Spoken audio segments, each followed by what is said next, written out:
এইটা হলো ক্লাস। ও বুঝছি, এটা যদি ক্লাস হয় তাহলে এটা গিয়ার। বাইগান লোম পাকনামি করস, তোরে আমি এটা বুঝাইছি বেটা। বুঝি না, বোঝার চেষ্টা করতাছি। হ্যাঁ, একবার না পারিলে দেখো শতবার। আগে রোমান কি বলে সেটা আগে দেখো। আরে কি এর আর পারলে তো আর পারতো না, বাদ দে, নাম নাম। আরে চুপ থাকস না। ওই হন, এই ক্লাস চাপ দিয়া পিক আপটা দইরা হালকা একটু বাড়াবি আর এটা হালকা হালকা ছাড়বি। পারম পারম পারম পারম পারম পারম তুই স্যার পারম পারম।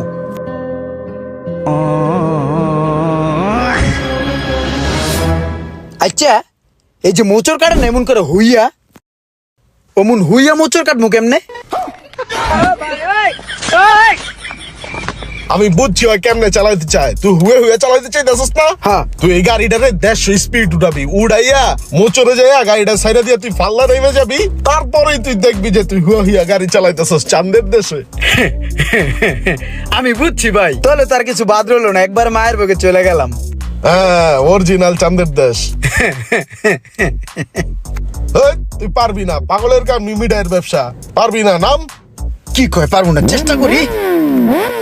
আরে পারবি না বেটা, পয়রা আডু বাডু চুলবো। আরে আরে কি করতেছেন? মেন রাস্তায় তো উড়ে যেতেছি, এখন জানলা খুললে ছিনতাইকারীরা রে খাপলা দিয়ে মোবাইল লয়ে যাবো গা। লাগাই দেন, খোলা রাখেন না। লাগান লাগান লাগান।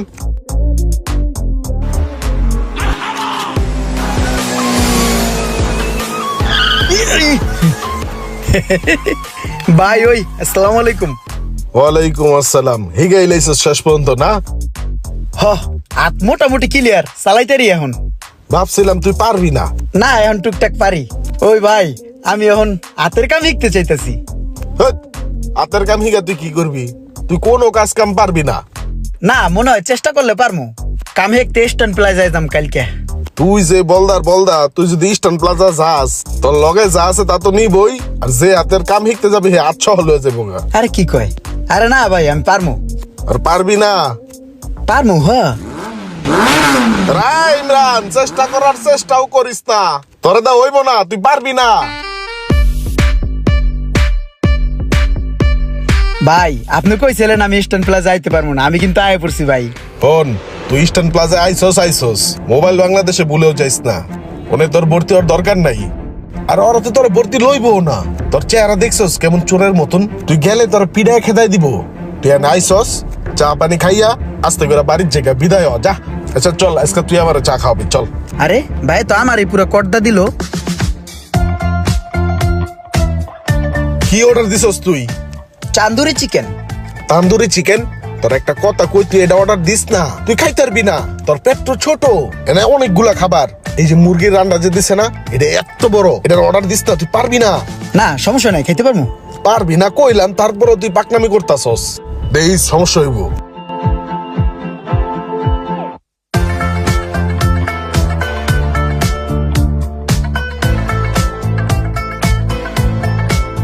কিরে, তুই তুই পুরো সাফাই করে লাইছস, এই খাওন গেল কই? সব খেয়াল লাইছি। তুই খায় লাইছস এতগুলা খাওন? হ্যাঁ। তোর পেট না সুরঙ্গ, এসব খাওন যায় কই?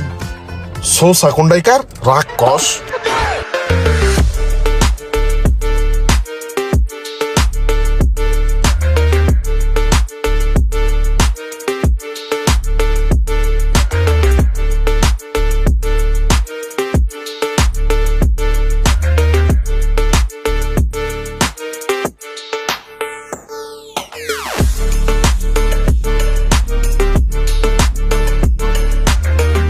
কিরে ইমরান না? হ্যাঁ এ ভাই, ভাই আপনি তো কইছিলেন যে আমার ভর্তি নিব না, আমি তো ভর্তি হইছি, এই যে কাশি গেলাইতেছি। তুই সত্যি সত্যি এনে ভর্তি হয়ে গেছস? আরে ভাই হো, দেখ, তোরে আমি না করছি না যে তুই এই কাম পারবি না, আর তুই বাইর যা অন্য কাম কর। তোর ভাই একলা একলা গরুগুলা পালতাছে, যা তোর ভাইয়ের হেল্প কর। মোবাইল সার্ভিসিং এর কাম এগুলা তোরে দিয়ে হইব না, এগুলা করিস না, তুই পারতি না। একটু চেষ্টা করি, দেহি হয়নি। দেখ বোধাই কথা হনে না।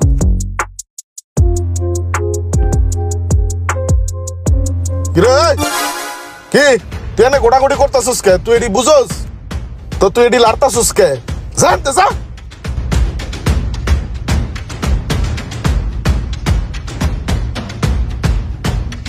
কিরে ওই, কি করস?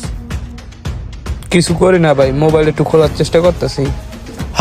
ভালো করে চেষ্টা কর, আর না পারলে আমার জিগাইছে আমি দেখাই দিমুনি, ঠিক আছে? আচ্ছা ভাই, আপনি যে কথাটা কইলেন না, এটা হলো একটা ভরসা, বুঝছেন?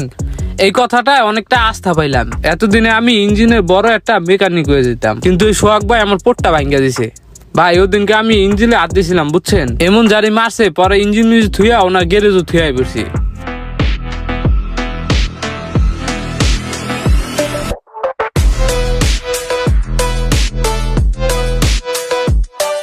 ওই সিদ্দিক, একটা কাম করতো, এলো বাজারের লিস্টটা,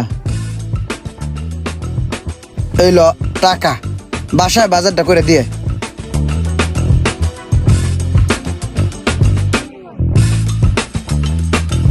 ভাই ইমরান ভাই তো মোবাইলে কাজ শিখা দোকান দিয়া লাইছে। কি কস? আর মোবাইলের দোকান দিয়া লাইছে? দিলে লাভ কি? আর দোকানে তো কাস্টমার আইবো না। কাস্টমার আইবো না মানে পুরো ভরপুর কাস্টমার। কাস্টমার আইলে কি হইব? আর দোকানে কি কেউ কাম করাইতে আইবো? ওরা দিয়ে কাম করায় কি কেউ টিয়া দিব? হয়তো মোবাইলের কামই পারে না। দূর ভাই, আপনি কি কন? এ কাম পারে না মানে? ভালো কাম পারে। এর দোকানে কাস্টমার আইতাছে, মোবাইল ঠিকই করে দিতেছে, আবার টাকাও দিতেছে। আরে বেটা, ওই টিয়া পাইলেই কি হইব? ওই যে টিয়া পাইতাছে মোবাইল ঠিক কইরা, এই টিয়া দাও বাজার কইরা খাইতে পারবো না। কি কন ভাই, বাজার করতে পারবো না? আমি নিজে যে এর পাশে ভরপুর বাজার করে দিয়েছি। দেখ দি কেমনটা লাগে। এই তুই যা তো আনতে যা। না ইয়া বক বক করতাছস, খাউজানি পেছাল পারস, তোরা বলা আনছি আমি। আলগা পেছাল পারে না ইয়া। জানতে যা। এ দেলু এনা আই হুই না যা। আরে তাড়াতাড়ি আয়। আরে ওই যে ইমরান আছে না, ওর আমি নিজে একটা জায়গায় ভর্তি করে দিয়েছি, বুঝছস? ওই জায়গায় তোর মোবাইলের কাম কম হিগা, কাম তো ভরপুর কামাইতেছে। এলাকায় একটা দোকান দিছে। তোর যদি কোনো মোবাইল, কম্পিউটার, টিভি, ল্যাপটপ নষ্ট হয়ে যায়, ওর কাছে লয়ে যাবি, ওই ভালো কাম পারে। মোবাইল বাংলাদেশের থেকে কাম হিগাইছে, বুঝতে হইব। আমি নিজে কাম হিগাইছি। চল যাইতে যেতে কথা কমায়। হ্যাঁ ভাই, আমাদের সমাজে এমন কিছু সোহাগ ভাইয়ের মতন চাচা আছে, তাদের কাজই হচ্ছে আপনাকে বাধা দেওয়া। আপনি কোনো কাজের উদ্যোগ নিলে তারাই সর্বোচ্চ বাধা দেবে, আর যদি সেই কাজই আপনি সাকসেস হতে পারেন, তাহলে সেই লোকই আবার গর্ব করে বলবে, দেখতে হবে কার ভাতিজা। হ্যালো এভরিওয়ান, আসসালামু আলাইকুম। এতক্ষণ আপনারা দেখলেন মোবাইল বাংলাদেশ ট্রেনিং সেন্টার নিয়ে দুর্দান্ত একটি ফানি ও সামাজিক ভিডিও। আর হ্যাঁ, আপনারা যদি কেউ মোবাইল সার্ভিসিংয়ের ট্রেনিং নিতে চান, তাহলে অবশ্যই যোগাযোগ করবেন মোবাইল বাংলাদেশ ট্রেনিং সেন্টারে। দেশের দূর দূরান্ত অঞ্চল থেকে যারা মোবাইল সার্ভিসিংয়ের ট্রেনিং নিতে আসবেন, তাদের জন্য রয়েছে থাকা খাওয়ার সুব্যবস্থা। আর বিস্তারিত জানতে কল করুন মোবাইল বাংলাদেশের অফিসিয়াল নাম্বারে। আসসালামু আলাইকুম, সবাই ভালো থাকবেন।